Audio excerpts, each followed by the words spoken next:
ಈ ಬಾರಿ ತ್ರಿಕೋಣ ಸ್ಪರ್ಧೆ ಇದೆ. LDF ಮತ್ತು UDF ಗೆ ಸರಿಸಮಾನವಾಗಿ ಬಿಜೆಪಿನೂ ಕೂಡ ಸ್ಪರ್ಧೆಯನ್ನ ಕೊಡ್ತಾ ಇದೆ. LDF ಒಂದು ರೀತಿ ಮುಡುಕ್ತಾ ಇರುವಂತಹ ಹಡಗು ಅನ್ನುವಂತ ರೀತಿಯಲ್ಲಿ ಅನಿಸ್ತಾ ಇದೆ. ಹಾಗಾಗಿ ಜನ ಬದಲಾವಣೆ ಬಯಸಿದ್ದಾರೆ. UDF ಏನಾಗಿದೆ ಇವತ್ತು, ಅದು ಮುಸ್ಲಿಂ ಲೀಗ್ ಆಗ್ಬಿಟ್ಟಿದೆ. ಕಾಂಗ್ರೆಸ್ ಕಳೆದೋಗಿದೆ ಅದ್ರ ಮಧ್ಯದಲ್ಲಿ. ಹಿಂದೂ ಮತದಾರರು ಕೂಡ ಆಲೋಚನೆ ಮಾಡ್ತಾ ಇದ್ದಾರೆ. ಅದರ ರಿಮೋಟ್ ಎಲ್ಲಿರುತ್ತೆ ಅಂತಂದ್ರೆ ಮುಸ್ಲಿಂ ಪಕ್ಷಗಳ ಕೈಯಲ್ಲಿರುತ್ತೆ. ಹಾಗಾಗಿ ನಾವು ಅಂತವ್ರಿಗೆ ವೋಟ್ ಹಾಕ್ಬೇಕೋ ಬೇಡ ಅನ್ನೋ ಚಿಂತೆಯಲ್ಲೂ ಕೂಡ ಇದ್ದಾರೆ. UDF ನವರು ಗ್ಯಾರಂಟಿ ಯೋಜನೆಗಳನ್ನ ಅಂತ ಹೇಳಿದ್ದಾರೆ. ಬಹುಶಃ ಜನ ಈ ತರದ ಆಮಿಷಗಳಿಗೆ ಬಲಿಯಾಗುವಂತದ್ದು ಇಲ್ಲ. ಯಾಕಂದ್ರೆ ನಮಗೇನೋ ಸರ್ಕಾರದಿಂದ ದುಡ್ಡು ಬರ್ಲಿ, ಆ ದುಡ್ಡು ಬಂದಿದ್ರಲ್ಲಿ ನಾವು ಆರಾಮಾಗಿರೋಣ ಅನ್ನೋಂಥವ್ರು ಇಲ್ಲ.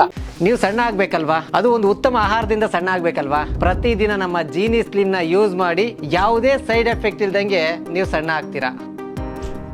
ನಾನೀಗ ಕೇರಳ ರಾಜ್ಯದ ಕೊಳ್ಳಿಕೋಡ್ ನಾರ್ತ್ ವಿಧಾನಸಭಾ ಕ್ಷೇತ್ರದಲ್ಲಿದ್ದೀನಿ. ಈಗಾಗಲೇ ಈ ಒಂದು ಕ್ಷೇತ್ರದಲ್ಲಿ 3 ಜನ ಅಭ್ಯರ್ಥಿಗಳ ಹಣಾಹಣಿ ಹಾಗೂ ಮತಬೇಟೆ, ಮತಯಾಚನೆ ಬಹಳ ಚುರುಕಿನಿಂದ ನಡೀತಿರುವಂತದ್ದು. ನನ್ನೊಂದಿಗೆ ಸದ್ಯ ಕರ್ನಾಟಕ ರಾಜ್ಯದ ಚಿತ್ರದುರ್ಗದ ಬಿಜೆಪಿ MLC KS ನವೀನ್ ಅವರು ನಮ್ಮೊಂದಿಗಿದ್ದಾರೆ. ಅವ್ರನ್ನ ನಾವು ಮಾತನಾಡಿಸ್ತಾ ಹೋಗೋಣ. ಸರ್, ಹೇಗ್ ನಡೀತಾ ಇದೆ ಎಲೆಕ್ಷನ್? NDA ಅಭ್ಯರ್ಥಿ ಪರ ನವ್ಯ ಹರಿದಾಸನ್ ಅವರ ಪರ ನೀವು ಮತಯಾಚನೆ ಮಾಡ್ತಾ ಇದ್ದೀರಿ. ಹೆಂಗಿದೆ ಇಲ್ಲಿ ಎಲೆಕ್ಷನ್ ಅನ್ನುವಂಥದ್ದು? ಪ್ರಚಾರ ಹೇಗಿದೆ?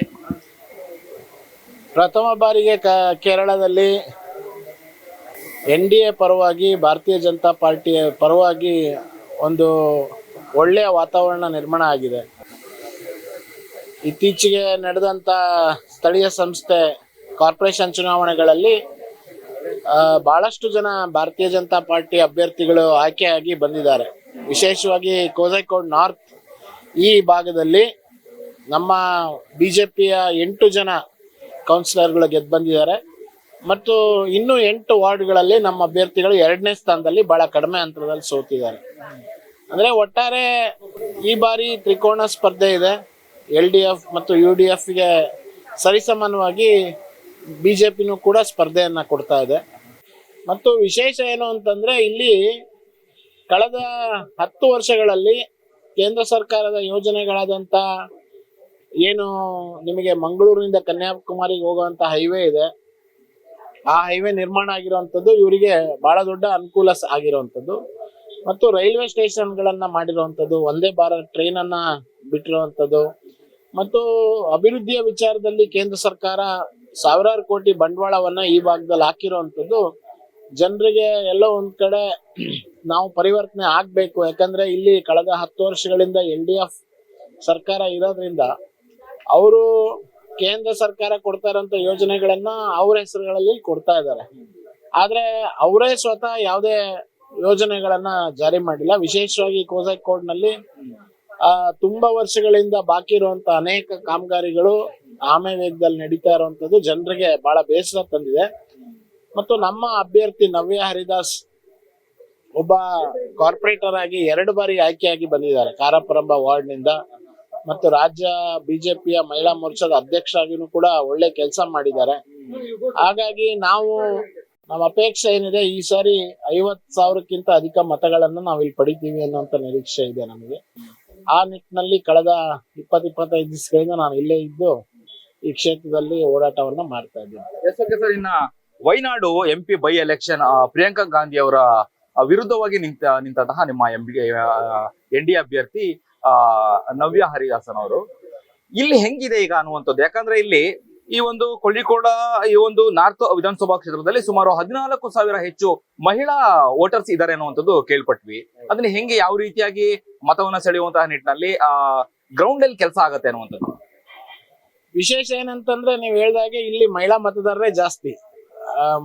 ಪುರುಷ ಮತದಾರರಿಗಿಂತ ಮಹಿಳಾ ಮತದಾರರು ಸುಮಾರು 13,000 ರಿಂದ 14,000 ಜಾಸ್ತಿ ಇದ್ದಾರೆ.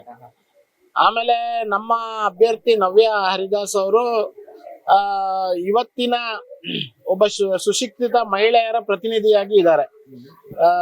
ಚೆನ್ನಾಗಿ ಓದಿರೋಂಥವ್ರು. ವಿಶೇಷವಾಗಿ ನೀವು ಮಹಿಳೆಯರನ್ನ ನೋಡಿದ್ರೆ ಕೇರಳದಲ್ಲಿ ಯಾರು ಮನೇಲಿ ಕುತ್ಕೊಂಡಂತವ್ರಿಲ್ಲ, ಒಂದಲ್ಲ ಒಂದ್ ರೀತಿ ಕೆಲಸದಲ್ಲಿ ಇರ್ತಾರೆ.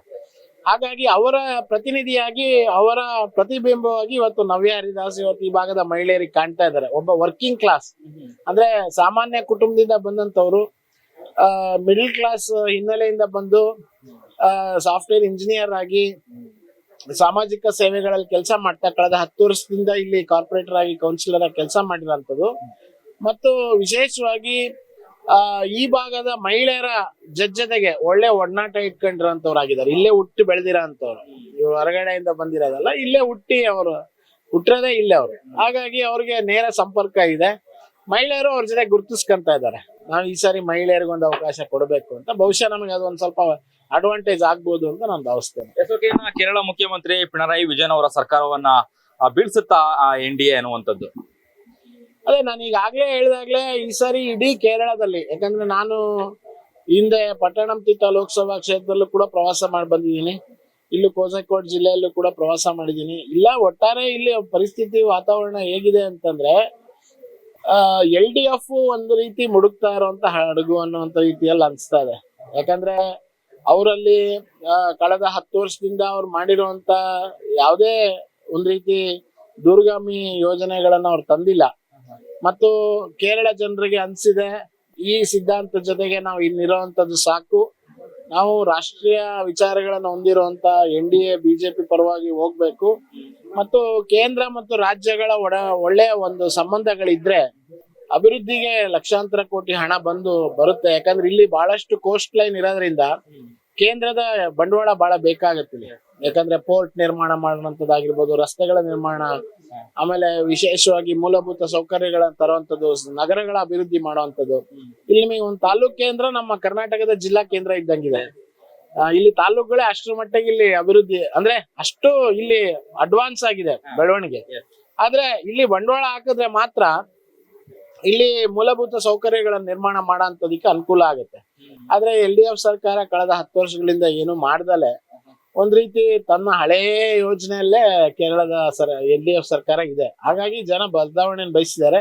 ನನಗನ್ಸುತ್ತೆ ತಿರುವನಂತಪುರಂನಲ್ಲಿ ನಮ್ಮ ಹೇಗೆ ಒಂದು NDA ಕಾರ್ಪೊರೇಷನ್ ಬಂತು, ಈ ಬಾರಿ ನಗರ ಪ್ರದೇಶಗಳಲ್ಲಿ ವ್ಯಾಪಕವಾಗಿ ನಮಗೆ ಬೆಂಬಲ ವ್ಯಕ್ತ ಆಗ್ತಾ ಇದೆ. ಕಳೆದ 3 ದಿನಗಳ ಹಿಂದೆ ಪ್ರಧಾನ ಮಂತ್ರಿಗಳು ತ್ರಿಶೂರ್ ಭಾಗದಲ್ಲಿ ಬಂದು ಪ್ರಚಾರ ಮಾಡಿ ಹೋಗಿದ್ದಾರೆ. ನಾಡಿದ್ದು ಇಲ್ಲಿ ಕೋಝಿಕೋಡ್ಗೆ ಅಮಿತ್ ಶಾ ಅವರು ಬರ್ತಾ ಇದ್ದಾರೆ ಪ್ರಚಾರಕ್ಕೋಸ್ಕರ. ಮತ್ತು ನಮ್ಮ ರಾಷ್ಟ್ರೀಯ ಅಧ್ಯಕ್ಷರು ನಿತಿನ್ ನಬೀನ್ಜಿ ಅವರು ನಿನ್ನೆ ಬಂದು ಹೋಗಿದ್ದಾರೆ. ಅನೇಕ ಜನ ನಮ್ಮ ರಾಷ್ಟ್ರೀಯ ನಾಯಕರು ಮತ್ತು ಸ್ಥಳೀಯ ನಾಯಕರುಗಳು ಕೂಡ ಪ್ರಚಾರದಲ್ಲಿ ಬಹಳ ಒಂದು ಒಳ್ಳೆ ಯಶಸ್ವಿ ವಾತಾವರಣ ನಿರ್ಮಾಣ ಮಾಡಿದ್ದಾರೆ. ಹಾಗಾಗಿ ಇದೆಲ್ಲವೂ ಕೂಡ ನಮಗೆ ಪೂರಕವಾಗಿ ಆಗುತ್ತೆ ಅಂತ ನಾನು ಭಾವಿಸ್ತೇನೆ. ಹಾಗಿದ್ರೆ UDF ಮತ್ತೆ NDA ನಡುವೆ ಪೈಪೋಟಿ ಇದೆ ಅಂತಾನೆ ಹೇಳ್ತೀರಾ ಹಾಗಾದ್ರೆ? ಅಲ್ಲ, LDF, UDF ಮತ್ತು NDA ಈ ಮೂರದು ಕೂಡ ಸಮಾನಾಂತರವಾಗಿ ಹೋರಾಟಗಳಿದೆ ಎಲ್ಲಾ ಕಡೆಗಳಲ್ಲಿ.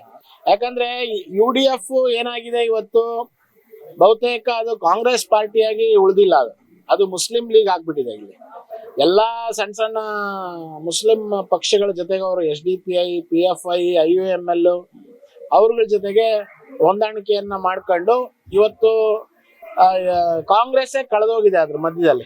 ಅಂದ್ರೆ ಅದೊಂದ್ ರೀತಿ ಮುಸ್ಲಿಂ ಸಮುದಾಯಕ್ಕೋಸ್ಕರನೇ ಇರುವಂತ ರೀತಿಯ ಪಕ್ಷ ಆಗಿರೋದ್ರಿಂದ ಇಲ್ಲಿ ಬಹುಸಂಖ್ಯಾತ ಹಿಂದೂ ಮತದಾರರು ಕೂಡ ಆಲೋಚನೆ ಮಾಡ್ತಾ ಇದ್ದಾರೆ, ನಾವು ಅವ್ರಿಗೇನಾರ ಬೆಂಬಲಕ್ಕೆ ನಿಂತ್ರೆ ನಾಳೆ ಇಲ್ಲಿ ಸರ್ಕಾರ ರಚನೆ ಆದ್ರೆ ಅದು ಸಂಪೂರ್ಣವಾಗಿ ಅದರ ರಿಮೋಟ್ ಎಲ್ಲಿರುತ್ತೆ ಅಂತಂದ್ರೆ ಮುಸ್ಲಿಂ ಪಕ್ಷಗಳ ಕೈಯಲ್ಲಿರುತ್ತೆ. ಹಾಗಾಗಿ ನಾವು ಅಂತವ್ರಿಗೆ ಓಟ್ ಹಾಕ್ಬೇಕೋ ಬೇಡ ಅನ್ನೋಂಥ ಚಿಂತೆಯಲ್ಲೂ ಕೂಡ ಇದ್ದಾರೆ.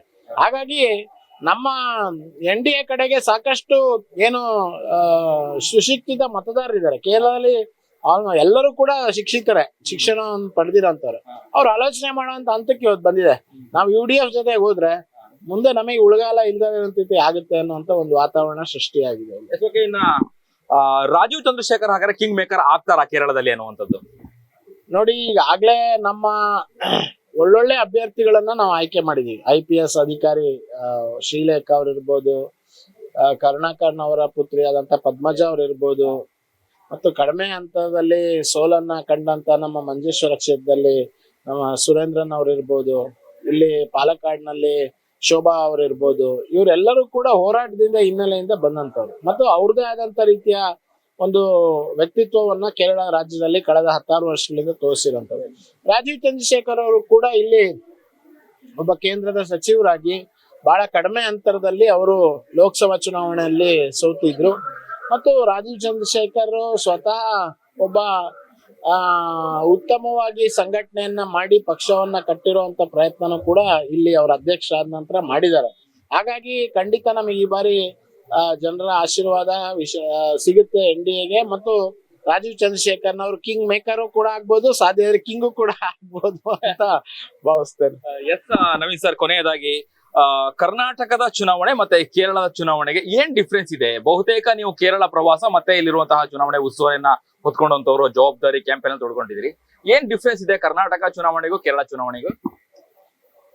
ಇಲ್ಲಿ ಕರ್ನಾಟಕಕ್ಕೂ ಇಲ್ಲಿರುವಂತ ಒಂದು ಪ್ರಾಥಮಿಕ ವ್ಯತ್ಯಾಸ ಏನು ಅಂತಂದ್ರೆ, ನಮ್ಮಲ್ಲಿ ಚುನಾವಣೆ ಬಂದ ತಕ್ಷಣ ಎಲ್ಲೂ ಫ್ಲೆಕ್ಸ್ ಬೋರ್ಡು ಗಿರ್ಡು ಏನು ಹಾಕಂಗಿಲ್ಲ. ಇಲ್ಲಿ ಇಡೀ ಊರೂರ್ನೇ ಫ್ಲೆಕ್ಸ್ ತುಂಬಿಟ್ಟಿರ್ತಾರೆ. ಇಲ್ಲಿ ಅದೇನ್ ಆತರ ಚುನಾವಣಾ ಆಯೋಗ 2 ತರ ಮಾಡುತ್ತೆ ಅಂತ ನನಗೆ ಗೊತ್ತಿಲ್ಲ. ನಿಮಗೆ ಗೊತ್ತಿದೆ, ಕರ್ನಾಟಕದಲ್ಲಿ ಚುನಾವಣೆ ಘೋಷಣೆ ಆದ ತಕ್ಷಣ ಇರೋ ಎಲ್ಲಾ ಫ್ಲೆಕ್ಸ್ ಗಳನ್ನ, ಎಲ್ಲಾ ಫೋಟೋಗಳನ್ನ ಎಲ್ಲವನ್ನೂ ತೆಗೆದು ಬಿಡ್ತಾರೆ. ಇಲ್ಲ ಆಗಿಲ್ಲ.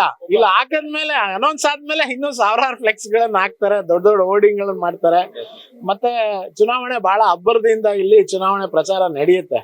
ಆಮೇಲೆ ನೀವು ರಸ್ತೆಗಳು ನೋಡಿರ್ಬೋದು, ಎಲ್ಲ ಸಣ್ಣ ರಸ್ತೆಗಳು, ವೆಹಿಕಲ್ ಸಮೇತ ಹೋಗಕ್ ಆಗಲ್ಲ, ಅಷ್ಟು ಚಿಕ್ಕ ರಸ್ತೆಗಳು ಇಲ್ಲಿ. ಕೇರಳ ತುಂಬಾ ಹಳ್ಳಿ ರಸ್ತೆಗಳು ತುಂಬಾ. ಅಂತದ್ರಲ್ಲೂ ಕೂಡ ಜನ ಹೋಗಿ ಪ್ರಚಾರವನ್ನ ಮಾಡಿ ಅವ್ರನ್ನ ಸೆಳೆಯುವಂತದನ್ನ ಮಾಡುವಂತ ಕೆಲಸ ಮಾಡ್ತಾ ಇದ್ರೆ. ಮತ್ತೆ ಇಲ್ಲಿ ಹಣದ ಪ್ರಭಾವ ಇಲ್ಲೇ ಇಲ್ಲ. ಕೇರಳ ಚುನಾವಣೆ ನಿಜವಾಗ್ಲೂ ಹೇಳ್ಬೇಕು ಅಂತಂದ್ರೆ ಬಹಳ ಸಾತ್ವಿಕವಾಗಿ ನಡೆಯುವಂತ ಚುನಾವಣೆ. ಹಣದ ಪ್ರಭಾವ ಇಲ್ದಲೆ ಸಿದ್ಧಾಂತ ಮತ್ತು ಪಕ್ಷದ ಮೇಲೆ ಇಟ್ಟಿರುವಂತ ನಂಬಿಕೆ, ಅಭ್ಯರ್ಥಿ ಮೇಲೆ ಇರುವಂತ ಪ್ರೀತಿಯ ಕಾರಣಕ್ಕೋಸ್ಕರ ಜನ ಇಲ್ಲಿ ಮತ ಹಾಕ್ತಾರೆ. ಇಲ್ಲಿ ಹಣದ ಪ್ರಭಾವ ಇಲ್ದಲೆ ಇರೋದ್ರಿಂದ ನೈಜವಾಗಿ ಚುನಾವಣೆ ನಡೆಯುತ್ತೆ. ನಮ್ಮ ಕರ್ನಾಟಕದಲ್ಲಿ ನೀವು ನೋಡಿದೀರಾ, ಅನೇಕ ಕ್ಷೇತ್ರಗಳಲ್ಲಿ ಮಿತಿಮೀರಿ ಹಣ ಖರ್ಚು ಮಾಡಿರುವಂತದ್ದು, ಹಣ ಸೀಸ್ ಆಗಿರುವಂತದ್ದು. ಇಲ್ಲಿ ಎಲ್ಲೂ ಚೆಕ್ ಪೋಸ್ಟ್ ಇಲ್ಲ, ಎಲ್ಲೂ ಏನು ವೆಹಿಕಲ್ಸ್ ಚೆಕ್ ಮಾಡ್ತಾ ಇಲ್ಲ, ಏನೂ ಇಲ್ಲ. ಯಾಕಂದ್ರೆ ಇಲ್ಲಿ ಹಣದ ಮೂವ್ಮೆಂಟ್, ಕ್ಯಾಶ್ ಮೂವ್ಮೆಂಟ್ ಮಾಡೋದಿಲ್ಲ. ಯಾಕಂದ್ರೆ ಮತಕ್ಕೆ ಹಣ ಕೊಡುವಂತದ್ದಾಗ್ಲಿ ಅಥವಾ ಮತದಾರರನ್ನ ಬೇರೆ ರೀತಿಯಲ್ಲಿ ಹಣದ ಮೂಲಕ ಅವ್ರನ್ನ ಇದನ್ ಮಾಡೋದು, ಪ್ರಭಾವ ಬೀಳ್ಸೋಂಥದ್ದಾಗ್ಲಿ ಇಲ್ಲಿ ಬೆಳೆದಿಲ್ಲ. ಆ ಒಂದು ಇದು ಬೆಳೆದಿಲ್ಲ, ಒಂದು ಪದ್ಧತಿ ಬೆಳೆದಿಲ್ಲ. ಅದು ಸಂತೋಷ ತರಿಸುತ್ತೆ. ನೋಡಪ್ಪ, ಈಗ್ಲೂ ಇಂಥ ಕಡೆ ಅಂದ್ರೆ ನಮ್ಮ ಕರ್ನಾಟಕಕ್ಕೆ ನಾನು ಹೋಲಿಕೆ ಮಾಡ್ಕೊಂಡು ಹೇಳಿದ್ರೆ, ಒಳ್ಳೆ ರೀತಿಯಲ್ಲಿ ಪ್ರಾಮಾಣಿಕವಾಗಿ ಕಾರ್ಯಕರ್ತರು, ಮತದಾರರು, ಅವ್ರಲ್ಲಿ ನಮ್ಮ ಪಕ್ಷದ ಕಾರ್ಯಕರ್ತರು ಬಹಳಷ್ಟು ಜನ, ಆಟೋ ಚಾಲಕರಿದ್ದಾರೆ, ಬೆಳಗ್ಗೆ ಕೆಲ್ಸಕ್ಕೆ ಹೋಗಿ ಬಂದು ಸಂಜೆ ಕೆಲಸ ಮಾಡ್ತಾರೆ ಪಕ್ಷದ ಪರವಾಗಿ. ಸಾಮಾನ್ಯ ಜನ ಏನು ನಿರೀಕ್ಷೆ ಇಲ್ಲ, ಮನೆಯಿಂದ ಊಟ ತಗೊಂಬಂದು ಪಕ್ಷದ ಕೆಲಸ ಮಾಡ್ತಾರೆ. ಆ ತರದವ್ರನ್ನ ನೋಡಿದ್ರೆ ಬಹಳ ಖುಷಿ ಆಗತ್ತೆ. ನಿಜವಾಗ್ಲೂ ಈ ತರ ಪ್ರಾಮಾಣಿಕ ಕಾರ್ಯಕರ್ತರು ಇದಾರಲ್ಲಪ್ಪ ಅಂತೇಳಿ ನನಗೆ ಅನ್ಸುತ್ತೆ. ಇದು ಒಂದು ಒಳ್ಳೆ ಅನುಭವ.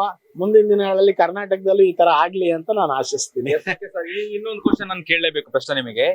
ಕೇರಳದಲ್ಲಿ UDF ಸರ್ಕಾರ ಬಂದ್ರೆ ಒಂದ್ ವೇಳೆ ಕರ್ನಾಟಕದ ಗ್ಯಾರಂಟಿ ಮಾಡೆಲ್ ರೀತಿಯಲ್ಲೇ ಕೇರಳದಲ್ಲಿ ಅನುಷ್ಠಾನ ಮಾಡ್ಬೇಕು ಅಂತೇಳಿ ಯೋಚನೆ ಮಾಡ್ತಾ ಇದ್ದಾರೆ. ಅದಕ್ಕೆ ಮತದಾರರು ಒಪ್ಕೊಳ್ತಾರ ಕೇರಳದಲ್ಲಿ ಅದನ್ನ? ನೋಡಿ, ಈ UDF ನವರು ಅವರ ಪ್ರಣಾಳಿಕೆಯಲ್ಲಿ ಆ ತರದ ಘೋಷಣೆಗಳನ್ನ ಮಾಡಿದ್ದಾರೆ, ಗ್ಯಾರಂಟಿ ಯೋಜನೆಗಳನ್ನ ಅಂತ ಹೇಳಿದ್ದಾರೆ.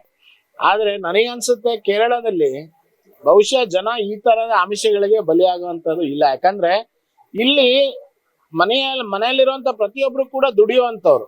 ಒಂದಲ್ಲ ಒಂದ್ ರೀತಿ ಮಹಿಳೆನೂ ದುಡಿತಾ ಇರ್ತಾರೆ, ಪುರುಷನೂ ದುಡಿತಾ ಇರ್ತಾನೆ. ಇಲ್ಲಿ ಒಂದು ರೀತಿ ಆರ್ಥಿಕ ಶಿಸ್ತು ಚೆನ್ನಾಗಿದೆ. ನಮಗೇನೋ ಸರ್ಕಾರದಿಂದ ದುಡ್ಡು ಬರ್ಲಿ, ಆ ದುಡ್ಡು ಬಂದಿದ್ರಲ್ಲಿ ನಾವು ಆರಾಮಾಗಿರೋಣ ಅನ್ನೋಂಥವ್ರು ಇಲ್ಲ. ಅಂದ್ರೆ ಕೇರಳದಲ್ಲಿ ನಿರುದ್ಯೋಗ ಕಡಿಮೆ ಇದೆ ಅಂತನಾ ಅಥವಾ ನಿರುದ್ಯೋಗನೇ ಇಲ್ಲ ಅಂತನಾ? ಏನು ಅಲ್ಲ, ನಿರುದ್ಯೋಗ ಇಲ್ಲ ಅಂತ ನಾನು ಹೇಳ್ತಾ ಇಲ್ಲ. ಆದ್ರೆ ಇಲ್ಲಿ ಜನ ತಮ್ಮ ಸಮಯವನ್ನ ಬಹಳ ಸದ್ವಿನಿಯೋಗ ಮಾಡ್ಕೊಳ್ಳೋಂಥವ್ರು ಇದ್ದಾರೆ. ಮತ್ತೆ ಸರ್ಕಾರದಿಂದ ಅವ್ರು ನಿರೀಕ್ಷೆ ಮಾಡೋದೇನು ಅಂತಂದ್ರೆ ಆರೋಗ್ಯ, ಒಂದು ಹೆಲ್ತ್ ಸಿಸ್ಟಮ್ ಚೆನ್ನಾಗಿರ್ಬೇಕು ಅಂತ ಅಪೇಕ್ಷೆ ಪಡ್ತಾರೆ, ಶಿಕ್ಷಣ ಚೆನ್ನಾಗಿರ್ಬೇಕು ಅಂತ ಅಪೇಕ್ಷೆ ಪಡ್ತಾರೆ, ಆಮೇಲೆ ಮೂಲಭೂತ ಸೌಕರ್ಯಗಳು ಚೆನ್ನಾಗಿರ್ಬೇಕು ಅಂತ ಅಪೇಕ್ಷೆ ಪಡ್ತಾರೆ. ಈ ಮೂರನ್ನ ಸರಿಯಾಗಿ ಕೊಟ್ರೆ ನಮಗೆ ಅಷ್ಟೇ ಸಾಕು, ಉಳ್ದಿದ್ದನ್ನ ನಾವು ದುಡಿಮೆ ಮಾಡಿ ಜೀವನ ಮಾಡ್ತೀವಿ ಅನ್ನೋಂಥವ್ರೆ ಬಹಳಷ್ಟು ಜನ. ನಾನು ಹೋದಾಗ ಹಳ್ಳಿಗಳ ಕಡೆನೂ ಮಾತಾಡಿದೀನಿ, ಈ ಸಿಟಿಯಲ್ಲೂ ಮಾತಾಡಿದೀನಿ. ನಿಮಗೆ ಅಪೇಕ್ಷೆ ಏನಿದೆ ಅಂತ ಅವ್ರು ಕೇಳೋದು ಇಷ್ಟೇನೆ, ನಮಗೆ ಹೆಲ್ತ್ ಸೆಕ್ಟರ್ ಚೆನ್ನಾಗಿರ್ಬೇಕು, ಶಿಕ್ಷಣ ಸೆಕ್ಟರ್ ಚೆನ್ನಾಗಿರ್ಬೇಕು, ಮತ್ತೆ ಮೂಲಭೂತ ಸೌಕರ್ಯಗಳು, ರಸ್ತೆ, ಬಸ್ಸು, ಈ ತರದ ಅಭಿವೃದ್ಧಿ ಚೆನ್ನಾಗಿ ಆಗ್ಬೇಕು, ಮತ್ತು ಕಾನೂನು ವ್ಯವಸ್ಥೆ ಚೆನ್ನಾಗಿರ್ಬೇಕು. ಇದು ಚೆನ್ನಾಗಿದ್ರೆ ಸಾಕು ನಮಗೆ, ನಾವಂತವ್ರನ್ನ ಬೆಂಬಲಿಸ್ತೀವಿ ಅಂತ ಹೇಳ್ತಾ ಇದ್ದೀವಿ. ಧನ್ಯವಾದಗಳು ಸರ್. Thank you. ಇದಿಷ್ಟು ಕರ್ನಾಟಕ ರಾಜ್ಯ ಚಿತ್ರದುರ್ಗ ಬಿಜೆಪಿ MLC ನವೀನ್ ಕುಮಾರ್ ಅವರ ಮಾತುಗಳಾಗಿತ್ತು. ಕ್ಯಾಮ್ರಾ ಪರ್ಸನ್ ಕೀರ್ತನ್ ಜೊತೆ ಅಭಿಜಿತ್ ಗಣೇಶ್, ಕರ್ನಾಟಕ ಟಿವಿ, ಕೇರಳ. ನೀವು ಸಣ್ಣ ಆಗ್ಬೇಕಲ್ವಾ? ಅದು ಒಂದು ಉತ್ತಮ ಆಹಾರದಿಂದ ಸಣ್ಣ ಆಗ್ಬೇಕಲ್ವಾ? ಪ್ರತಿದಿನ ನಮ್ಮ ಜೀನಿ ಸ್ಲಿಮ್ನ ಯೂಸ್ ಮಾಡಿ ಯಾವುದೇ ಸೈಡ್ ಎಫೆಕ್ಟ್ ಇಲ್ದಂಗೆ ನೀವು ಸಣ್ಣ ಆಗ್ತೀರಾ.